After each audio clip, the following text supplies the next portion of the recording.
almost 3-4 decades back. But the discussion stays. Problem with the crosshead bearing is not completely overcome. The problem with the crosshead bearing lubrication, the challenge of crosshead bearing lubrication has always been there.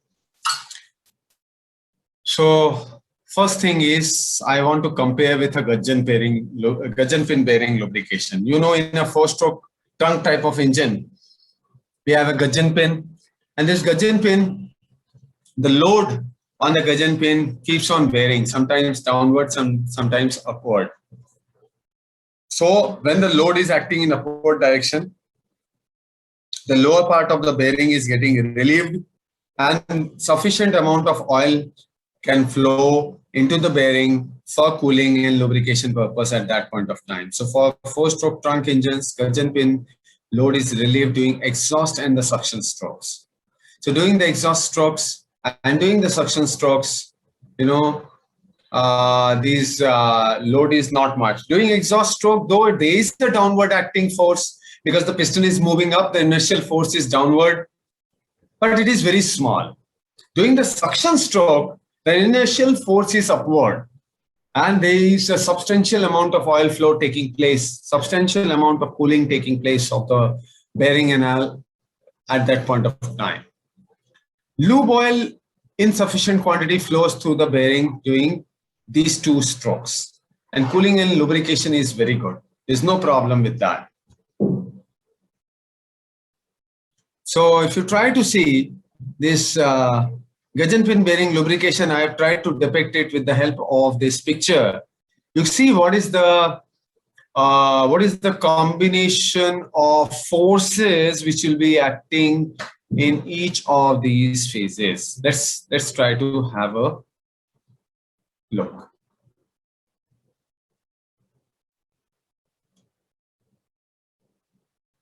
Slightly this. Yes, I think this is good. Okay.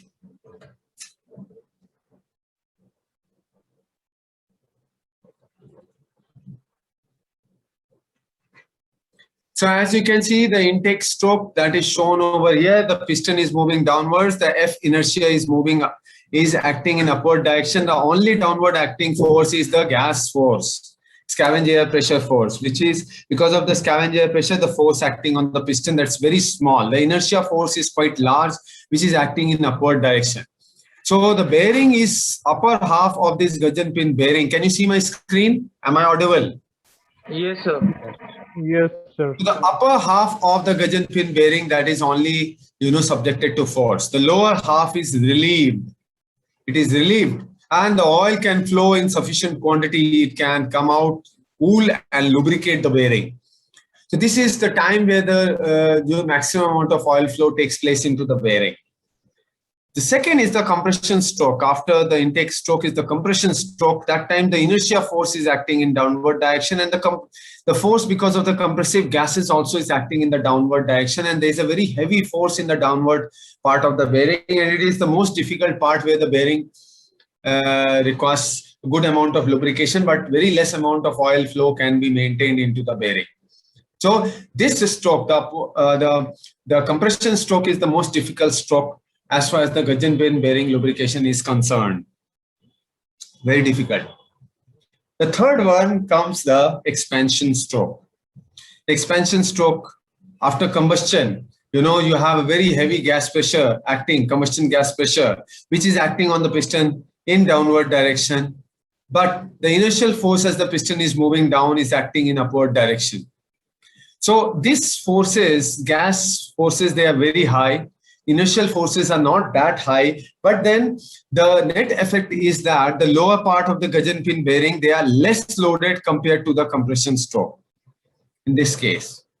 Okay, initially they will be loaded more in the initial part of the expansion stroke, but slightly down the expansion stroke, the load will decrease because inertial forces are now subtractive. They are acting in upward direction. Here, inertial forces were also additive. They were also acting in downward direction. I hope everybody is able to understand these force directions and how they are additive or subtractive, and which direction they are acting. I hope you are able to grasp it. Yes, sir. Yes, sir.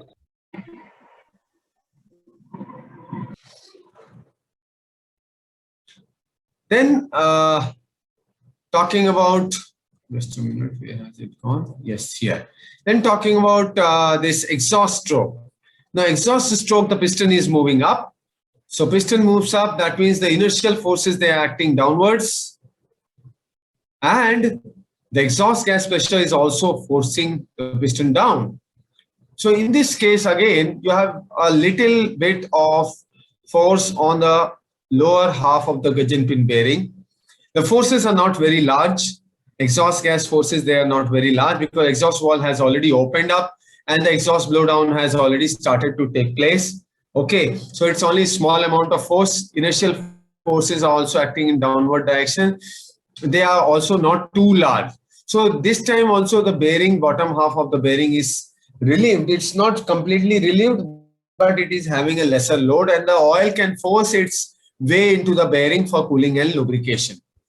So this is all about the four-stroke trunk type of engine. You can see that how the forces can take place. Forces can apply onto the lower half of the bearing, and when will they be more, and when they will be less, and when they will be negative. So they will be negative only through the intake stroke when the forces are acting in upward direction. Upper half of the bearing is actually getting the load. Lower half is completely relieved. So at least one stroke is there completely relieved. Another stroke is there where the forces are very, very less. They're very less and still the oil flow can be maintained. While two strokes are there where the bearing lower half is heavily loaded. But you can see that a substantial part of the cycle is there where the oil can sufficiently flow into the bearing and can lubricate the bearing and can actually cool the bearing.